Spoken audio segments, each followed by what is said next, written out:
Hello folks, this is Yamil for Gunstock Reviews. We're here in Phoenix, Arizona. Enloe Custom Guns with Marty. How you doing, buddy? Good. Marty, today I have my Springfield Armory Echelon that I haven't cleaned for over 500 rounds. Okay. And today we're going to talk, I want you to tell us what to do when we have an optics pistol like this one. It has the optics already installed in it and we have to clean it. What do we do? First time I cleaned it after a couple of thousand rounds, I was going to change optics, so I took the original optic off, dunked it in the ultrasonic cleaner, everything on it, cleaned it, dried it, oiled it, and I put the new optic on. Now in this situation, I haven't done that, and I want you to give us some tips on what to do in this situation. Do we take the optic off and risk having to re-sight it in? Or is it going to be different? Yeah, there's a definite possibility it would be. Yeah. Okay. Or we cleaned it, we were going to clean it with the optic on. And how do we do that? What are the best choices for us? I got a new product that I got in the mail the other day. It's called EnviroClean FA. From Ogre Manufacturing. This is supposedly an environmentally safe product. It has a low odor and user-friendly and high flash point.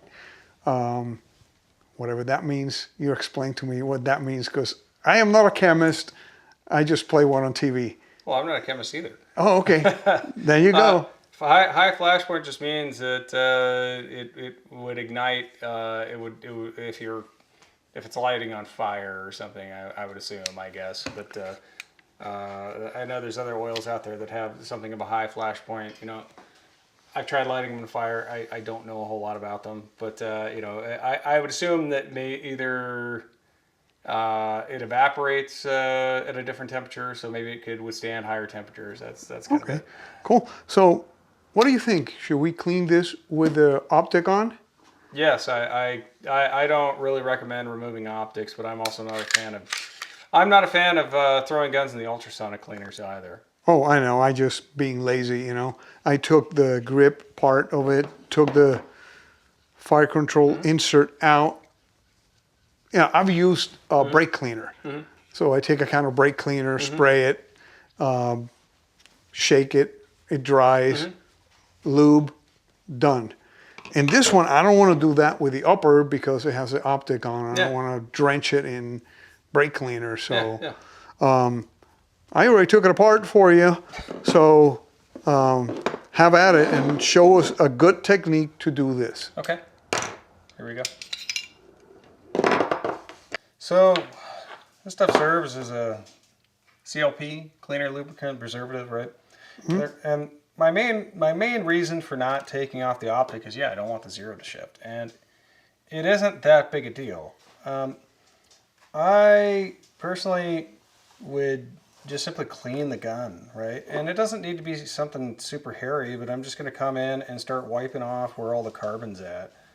And I might get somewhere near the firing pin channel, but you know, I'm mostly just trying to clean off all these areas where this thing is dirty, right? And I would just continue this until I stop seeing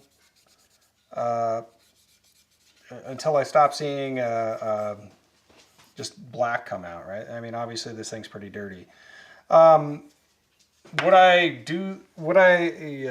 This isn't something I would do normally, like if somebody was like saying they were paying me as a gunsmith to do like a full cleaning, right?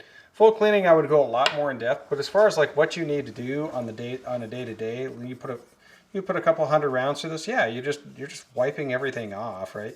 You could do this with a toothbrush. I mean, I just happen to have a set of Q-tips here, right? And if you're getting more aggressive, I would do that with a toothbrush. But like I say, this is me not completely disassembling the gun, right? That's something I would do as a service, right? And we're not going into that kind of depth on this gun here, right?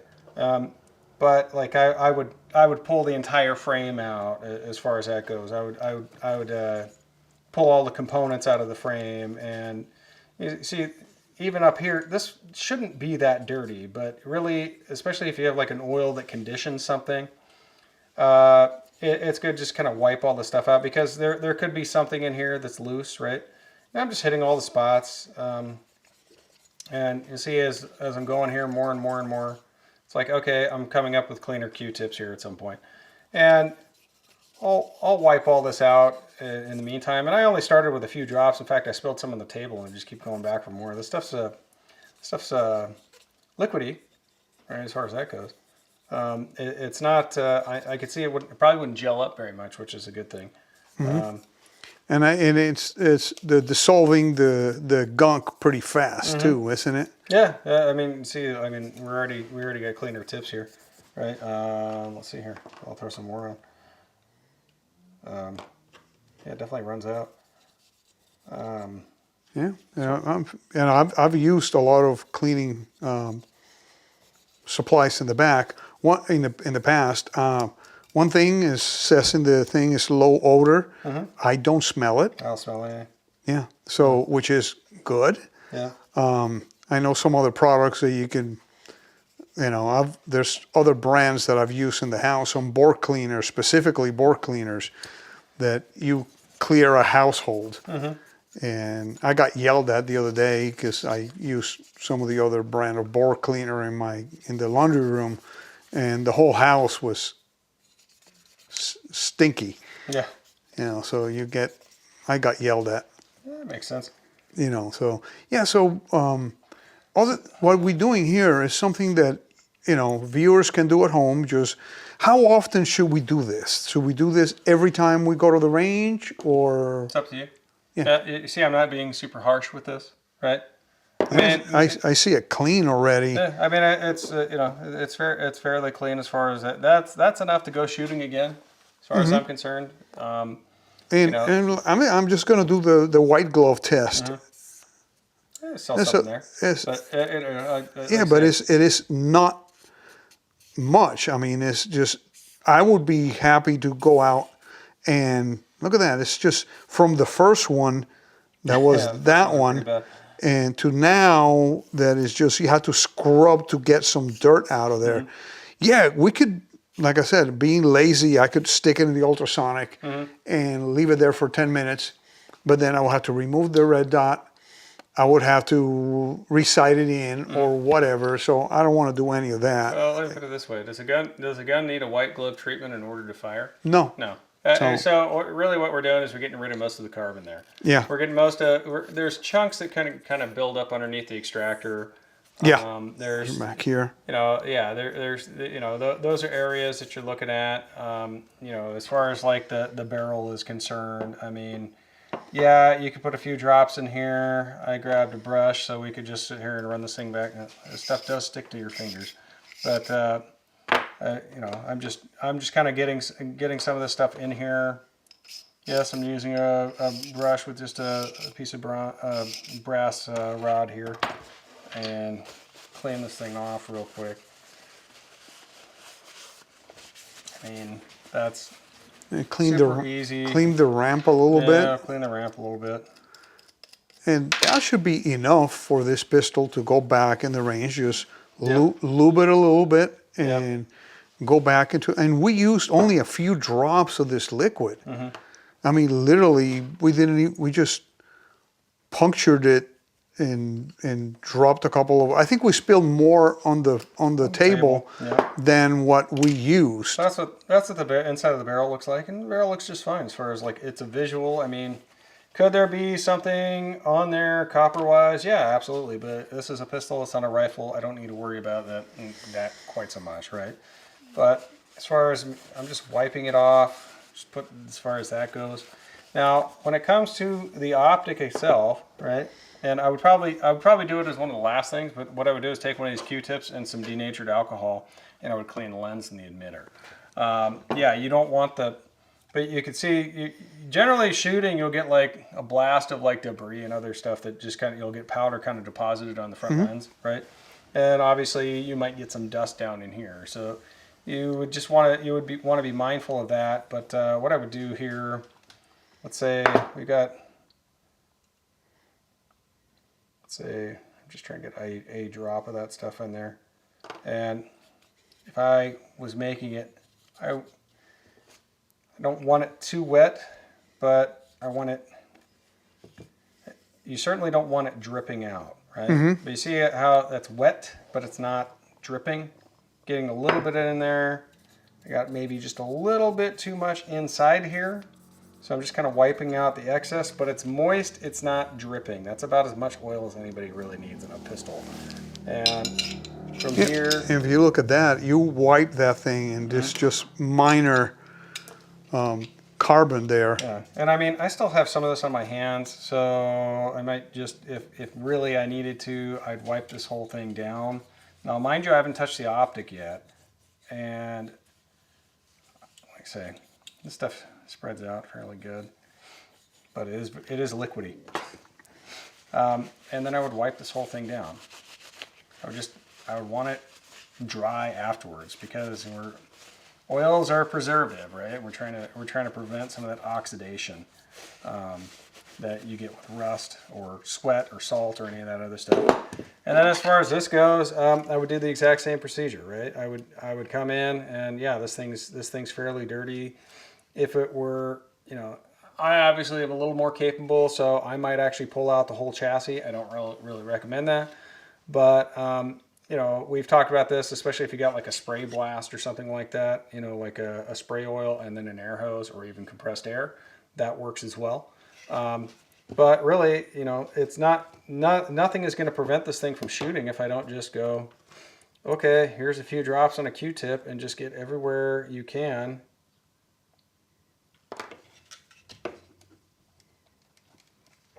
And use it to just loosen all that stuff up.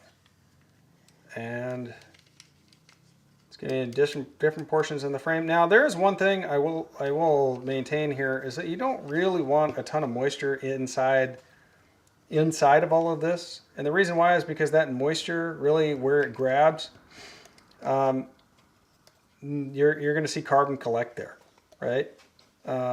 So it doesn't really do a whole lot of good. That's one of the reasons why some of these CLPs are good when they dry off, right? If they're good, usually there's something kind of residual left over.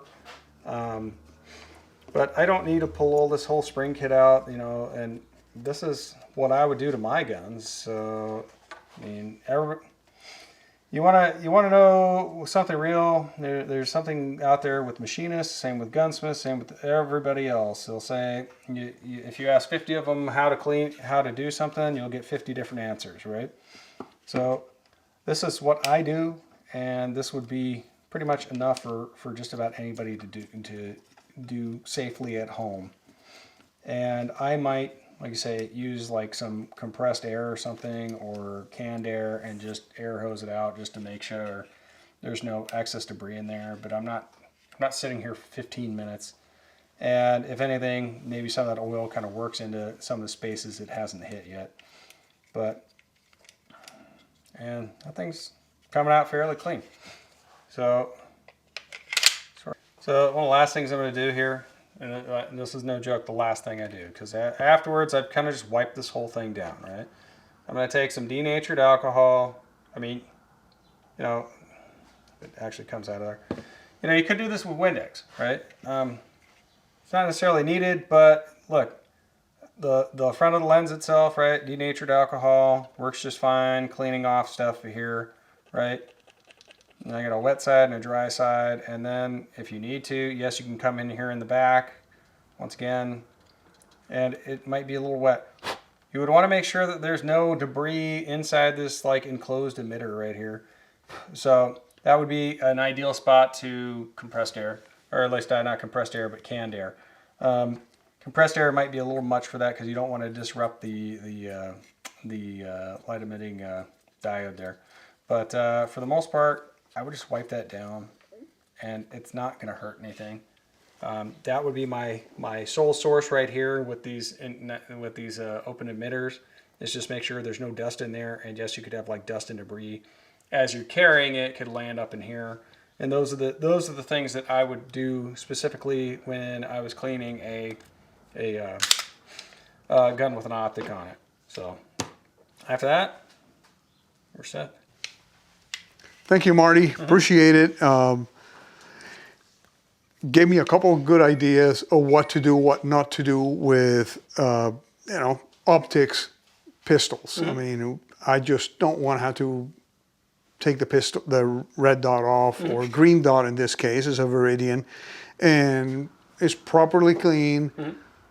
We just put a couple of drops of oil, if necessary, here and there, and then go back to the range. That'll be awesome. Thank you very much, sir. Yeah. Well, thanks for watching, and please like this video, share this video, and subscribe to the channel.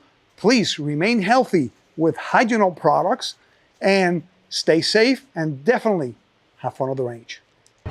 Thank you for watching Gunstock Reviews. Please visit our website at www.gunstockreviews.com for more exclusive content. Please visit our Patreon page at www.patreon.com/gunstockreviews. Your contributions would be greatly appreciated and help us grow our selections and frequency of videos.